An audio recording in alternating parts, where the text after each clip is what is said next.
Public health మీరు చూస్తే ఎక్కువ శ్రద్ధ పెట్టాం. ఈరోజు centre of excellence for health innovation and diagnostic centres పెట్టాం. ఇంకో పక్కన బిల్ గేట్స్ మెలిండా ఫౌండేషన్ మన రాష్ట్రంలో డిజిటల్ రికార్డ్స్ నుంచి గ్లోబల్ నాలెడ్జ్ని అదే మరి గ్లోబల్ టెక్నాలజీ తీసుకురావడానికి ముందుకు వచ్చారు. ఇప్పుడు కుప్పం ఒక ప్రూఫ్ ఆఫ్ కాన్సెప్ట్ చేశాం. చిత్తూరు జిల్లా 6 నెలల్లో కంప్లీట్ చేస్తాం. 2 సంవత్సరాల్లో ఆంధ్రప్రదేశ్ హెల్త్ సెక్టర్లో పెను మార్పులు తీసుకొచ్చి ఎక్కడికక్కడ డిజిటల్ రికార్డ్స్ క్రియేట్ చేసి ప్రివెంటివ్ హెల్త్ అదే మరి రియల్ టైం మానిటరింగ్ క్యూరేటివ్ కూడా ముందుకు పోతున్నాం. ప్రివెంటివ్ హెల్త్లో అయితే యోగా ఒక గేమ్ చేంజర్గా తయారవుతుంది. నేను ఆ విషయం కూడా మీతో మాట్లాడతాను. ఇంకో పక్క అమరావతిలో mega global medical city establish చేస్తున్నాం. విశాఖపట్నాన్ని కూడా సేమ్ ఒక గ్లోబల్ సిటీ మెడికల్ కోసం ఎస్టాబ్లిష్ చేస్తాం. నెక్స్ట్, ప్రతి ఒక్క నియోజకవర్గంలో ఎమ్మెల్యేలు ఉన్నారు. పెద్ద పెద్ద హాస్పిటల్స్ లేని నియోజకవర్గాల్లో అన్ని నియోజకవర్గాల్లో కనీసం 100 పడకల ఆసుపత్రులు కూడా ప్రోత్సహిస్తాం. ఇది పీపీపీ మోడల్లో తీసుకొస్తామని కూడా మీకు హామీ ఇస్తున్నా. మీరు కూడా చొరవ తీసుకోవాల్సిన అవసరం బాధ్యత మీ మీద ఉంది. వెల్ఫేర్ ప్రోగ్రామ్ చెప్పాను. ఎన్టీఆర్ భరోసా ఇచ్చాం, దీపం ఇచ్చాం, మత్స్యకారుల భరోసా ఇచ్చాం. ఇంకో పక్క చెత్త మీద పన్ను రద్దు చేశాం, తల్లికి వందనం ఇచ్చాం, అన్నదాత సుఖీభవ సెంటర్తో సమానంగా ఇస్తాం, free bus to women August 15 ఇస్తాం.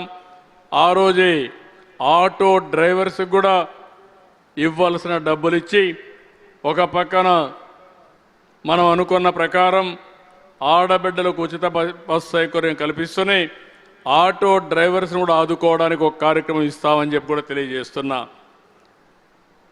నెక్స్ట్, ఇది వచ్చినప్పుడు ఒక పక్క సంక్షేమ కార్యక్రమాలు ఎక్కడ కూడా ఇబ్బంది కలిగించాం. అయితే సంపద సృష్టించడం, అభివృద్ధి చేయడం, వచ్చిన సంపదలో సంక్షేమానికి ఖర్చు పెడుతూనే ఇంకొక పక్క అభివృద్ధి కూడా ప్యారల్గా తీసుకెళ్తాం. ఏ ఆర్థిక వ్యవస్థ అయినా సరే మనం అందరం ఒక విషయం ఏంటో వాళ్ళందరూ గుర్తుపెట్టుకోవాలి. ఆర్థిక సంస్కరణలు వచ్చిన తర్వాతనే సంపద సృష్టించబడతా ఉంది. 1991లో ఆర్థిక సంస్కరణలు వచ్చాయి. అంత మునుపు ప్రపంచం అంతా మనల్ని చాలా చులకనగా చూసేవాళ్ళు. హిందూ గ్రోత్ రేట్ ఎగతాళి చేసేవాళ్ళు. అప్పుడు 2% 3% ఉండేది. ఈరోజు ఆర్థిక సంస్కరణలు వచ్చిన తర్వాత సంపద సృష్టించడం అనేది సర్వసాధారణమైపోయింది. ఈరోజు మీరు చూస్తే దేశంలో ప్రపంచంలోనే గ్రోత్ రేటు మెరుగ్గా ఉండే ఏకైక దేశం భారతదేశం. అందుకనే ఇక్కడ మనం ఆలోచించేది ఒక పక్కన ఇంకొక విషయం కూడా మీరు గుర్తుపెట్టుకోవాలి. సంక్షేమ కార్యక్రమాలు ఇస్తున్నాం, కానీ కొంతవరకే ఇవ్వగలుగుతున్నాం. ఇంకో పక్క ఆర్థిక సంస్కరణలు వచ్చిన తర్వాత P3 వచ్చింది, పబ్లిక్ ప్రైవేట్ పార్ట్నర్షిప్. ఈరోజు ఒక ఎయిర్పోర్ట్ ఉంది, ఒక రోడ్డు ఉంది, ఒక టెలికాం ఉంది, ఒక పవర్ స్టేషన్లు ఉన్నాయి.